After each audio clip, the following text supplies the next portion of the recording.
Right, that was actually Welcome reasonably back synced. Wait, hold on. What is it? Oh. Hey, Jimbo. Welcome back to Jimmy and Timmy Power Hour. Welcome part back 3. to today's episode of Dingle and Dongle Meet the Mooney Men. In today's episode, Come on, Michael, Dingle confesses his love for Dongle, but will Dongle reciprocate? Find out. Michael, sometimes your jokes are just really stupid and you should probably, never make them again. I know. Anyways, in this episode... I'm dead inside. In this episode, Hugh Neutron has sex with Riku. Okay, listen. Did you watch the podcast? Only part of it. Timestamps, my friend. Everybody should go watch episode 3, I think, of Unversecast. I think it was episode 4 where we read part of that Riku and Mickey fanfic, and I did my Patrick Stewart voice. Something about a rump of a certain mouse. Yeah, so Riku inserted his Keyblade-shaped cock into Mickey's Welcome back to Paper round Mario. little mouse rump. This is Paper Mario for the Nintendo Lynx. That is a Koopa with Saturn glasses. Yeah, sunglasses. All right, Michael. What happened in last episode? Let's make this the most official episode ever. All right. Last time on Paper Mario. Last time on The Legend of Korra. You should do either Patrick Stewart or that guy's voice. Explain to us. Last time on Paper Mario. Paper Mario visited the fortress of the Koopa brothers and defeated them and recovered the first of the 7 star spirits. In today's episode, he will be taking a nap before heading off to Dry Desert to recover the 2nd star spirit from Dry Ruins. Stay tuned. Stay tuned. By the way, I noticed, I was gonna say something about it, but Bombette, her little wind up thing that bombs have is a heart. It is. I didn't notice that ever before. Michael, one thing that's have a good adventure. Indeed. Great. Have a good adventure. It'll end eventually. What is wrong with you?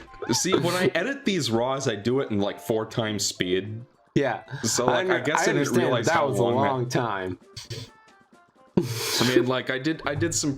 You're gonna be glad to know, Eric, that I did some pretty intense editing for the desert area, so we don't have to sit and watch me go through 69 rooms of the same that basically look the same. And fighting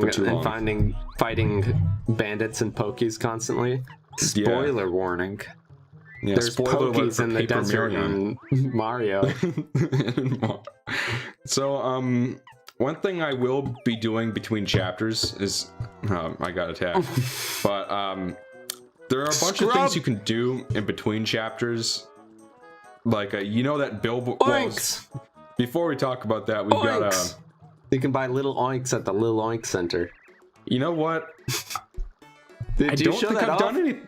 I think I haven't... I was gonna save that for the end, because there's some good items you can get from them that you... Really? Otherwise... I didn't even know you could get anything from them. Yeah, that's the whole reason you get them, is I think, you thought pay... they were just for funsies. You pay for a certain amount of them, and then, when they show up, there'll be different colors, and depending on what color it is, you'll get a different item if you scare them out of the pen. And some of them will give you Ultra Shrooms and Jam and Jellies. I didn't know that. I mean, otherwise those items are finite in this game. You can only get maybe 3 or 4 each. But you drop $60,000 on a golden pig, then you get a Jam and Jelly. Well, there's an element of RNG to it, but yeah, essentially. If you're lucky enough to get one of them. But anyways, this guy is back, and his attacks this time I decided to experiment with a little badgerino called Charge Hammer. Just to show it off, or? Well, in more recent playthroughs, I've taken to using, there are regular charge badges for jump and hammer, and then there's a supercharge badge. Yeah. And in more recent playthroughs, I've been using the supercharge badges on the bosses in particular, so I wanted to experiment with the regular charge ones just to see how well they were useful at all. Yeah, and I know they are for example, we're going to be fighting a boss later on where you like have to attack this one little thing before he'll be vulnerable. Oh, and, I like, wonder who it could be. Could it be Sephiroth? Could it be? Sure, it's Sephiroth is in this game. He is. You have to trace. he's you have the to super follow boss. him all over Oregon to find him. What? You have to go to all four corners of Oregon. It will only take you 80 hours. And then once you find him, he'll turn into Riku and then into Ansem. I couldn't have said it better myself, my friend.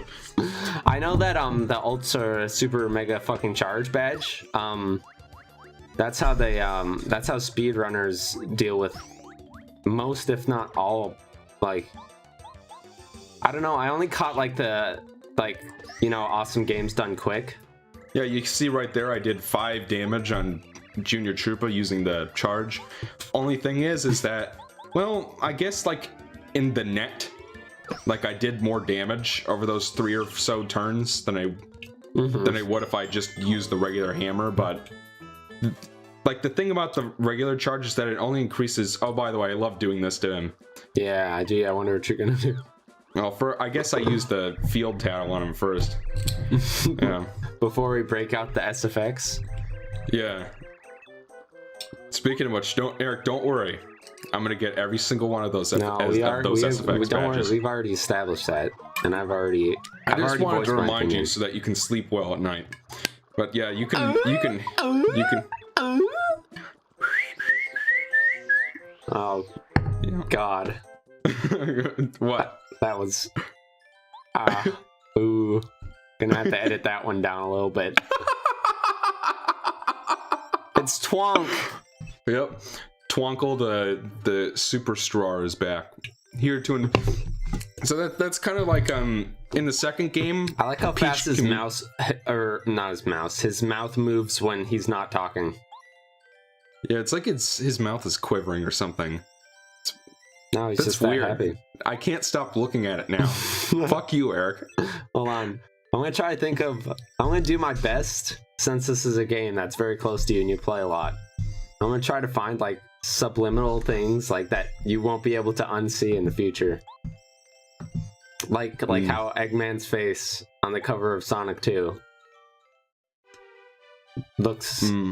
Remember that video from Clement where it's like, What? you know, you weren't even listening to me at all. You know, when Clement talks about the cover of Sonic 2 and how there's like a mini face in his face or something. Oh, and you can't unsee it. Yeah. I'm gonna try to find something like that in this game that you can't unsee. So yeah, this billboard right here, if you haven't noticed by now, it has a different entry depending on what you look at it. Like, for the most part, it seems like every time you beat a chapter, the entries on both the front and back of the billboard change. So that's cool. How it said the train's called the K64. Yep.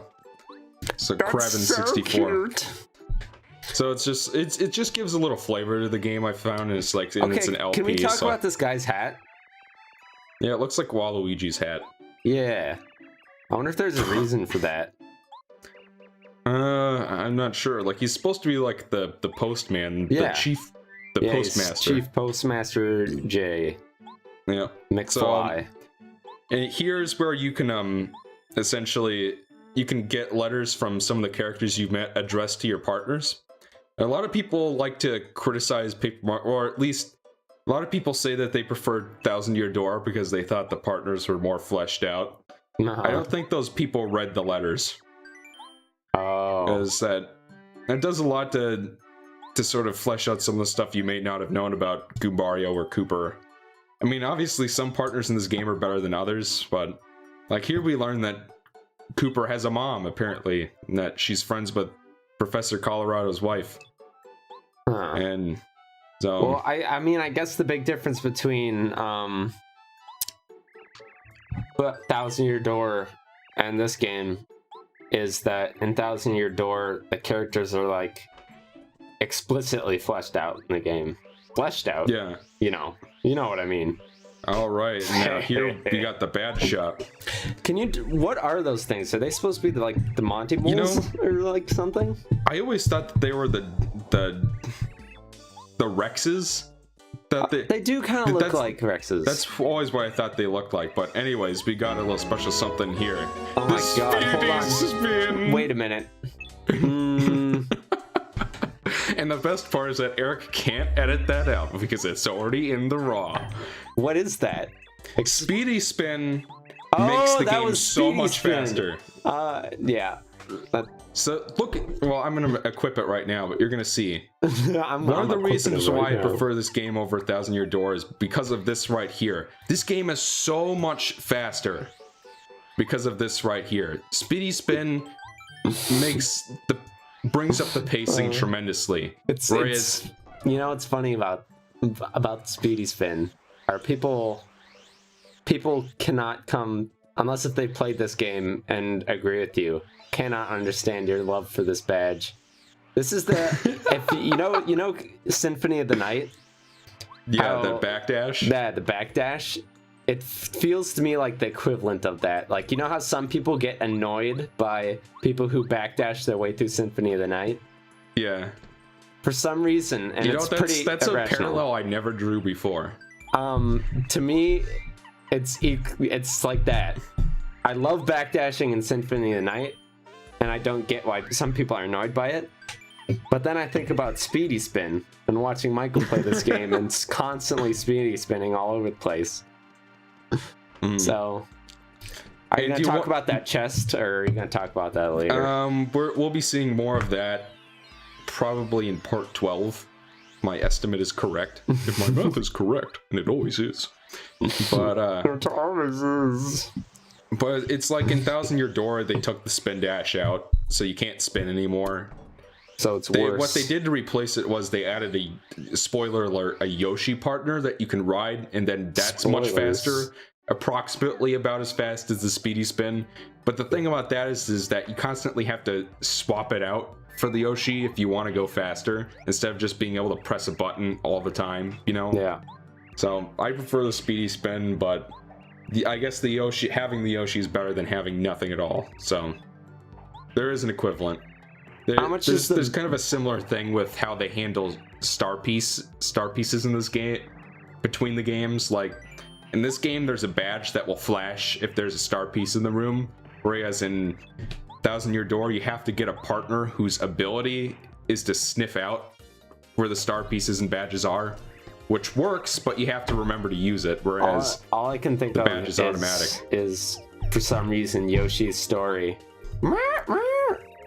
You know the thing when in Yoshi's story when you like sniff for secrets, and he does that. Yeah, exactly. That's all I can think of. Are you trying to make editing your audio as difficult as possible today? No. Because I mean, first of all, they absolutely destroy my ears. Is there a maximum on this? For bosses, I believe so. Like, just a full disclosure for folks later. Yeah, I like the overkill. Yeah, it's just full disclosure, folks. Like, somehow I managed to fuck up the power bounce move in pretty much every other battle in this game, except for what you just saw. And one of the things that I will say that this game does worse than 1,000 Year Door is when you upgrade your jump ability, it elongates how long it takes for Mario to do another bounce, because he's got to do the little flip in midair to bounce again, you know? Whereas in 1,000 Year Door, they just make the jump power-ups their own separate move that you can use FP on. Anyway, Mario gets letters too. So like over the course of the game, like essentially how 1,000 Year Door handled this is that you have a mailbox as P and everything comes to that. I don't know, there's something like they're the same thing. I'll essentially. Never forget what you did. Watch your back when you walk at night. Now hold on just a minute. I don't like that guy's name. What do you think of Yellow, Eric? Yeah, that other guy is named Yellow. Shut up, you. Eric, isn't it weird that ye old stove is in this game? It is weird. And it's also kind of weird that the sprite for the Speedy Spin badge is in this game. That's it. You want to know what's even weirder is that there's Isn't it weird that there's a Luigi sprite in this game? I don't think so because he's a main character. Isn't it weird that there's like a Mario sprite in this game? There's actually even a couple Mario sprites. There are several of those. Yeah, you can come visit Luigi in between chapters. Hold on. Are those pipes back there? Are they a reference to Super Mario RPG? Aren't there pipes next to Mario's house in that game, like at the beginning? In Mario's house in that game, he just has a pipe on top of his house, and at the beginning of the game, when he's sent flying by Exor, he lands in the pipe on his house and then on his bed. Wow. And then Toad comes in, and he's just like, Mario, why are you sleeping? The princess has been kidnapped. Did you save her yet? Yeah. You remember that shitty... Oh, by the way, this is multi-bounce, but I don't think I have enough money for it. That's so such an important badge for the upcoming parts too, isn't it? Yeah, and that's... As long as I'm giving 1,000-Year Door credit where it's due, they give you both Power Bounce and multi-bounce in the first dungeon. So you don't ever have to buy it, and you have it for the first chapter. Whereas in this game, there are many times where I really could have used multi-bounce in that first chapter, but I just didn't have the badge, you know? It's pasty. Shut up, you. But, Okay, hold on. Okay, Michael, look, the stove and the table on the left. You see the face? The stove. Oh my god! Okay, so the stove are the two red Terminator eyes. I see it. And then the bottom of the table is like a smile, like a really wide smile. It looks like Fawful. It does. And now you're never gonna be able to unsee it. You remember those little screaming faces in the corner of that Super Mario World title screen? Yeah, yeah. You're just like... I love that stuff. Did you notice the faces? Yeah, and I was eating like goldfish or something. Imagine being stabbed in the eyeball. Okay, let's go. I also love those little things. And after, because when you say it, it doesn't affect you. When you say it to somebody else, it always works. Like, you notice how you just can't quite find a comfortable place in your mouth for your tongue? You said that in the Super Mario World playthrough too. And until you hear it enough, or you're the one saying it, it doesn't affect you. But then all of a sudden you're like, have you ever noticed how much energy it takes to breathe? Are you thinking about breathing right now? If you weren't before, you are now. Just a little shit like that. Okay, Michael, you want to explain to us what this monstrosity is? That's a bubble, and one thing that can be kind of Pokemon number 153. One thing that can be kind of annoying within the code is that the first two games in the series they kind of have an issue with backtracking. Can you tell us about that evil platypus? Sure, there's an evil platypus in 1,000-Year Door. No, not that the evil platypus back there. Oh, that guy. Can you tell us a little bit about that monstrosity both on the right and on the left? I think... Are you talking about the fisherman on screen right now? Can you talk about that horrifying thing with the mushroom head on the left there? The toad? Can you talk about that absolutely disgusting Italian man? Okay, listen. This is heading in a bad direction, Can you talk about that 3D fish? Why is the fish 3D, Michael? That's a good question. Oh, I just got What'd you say? I just got kind of an important Skype message. Let me just answer this real quick. Oh, great. I asked you, you said that's a good question, and I said, what did you say? And you said, I have an important Skype message. Michael, you know what they call you? Cockblock? Or no, boner deflator. They call me the boner deflator.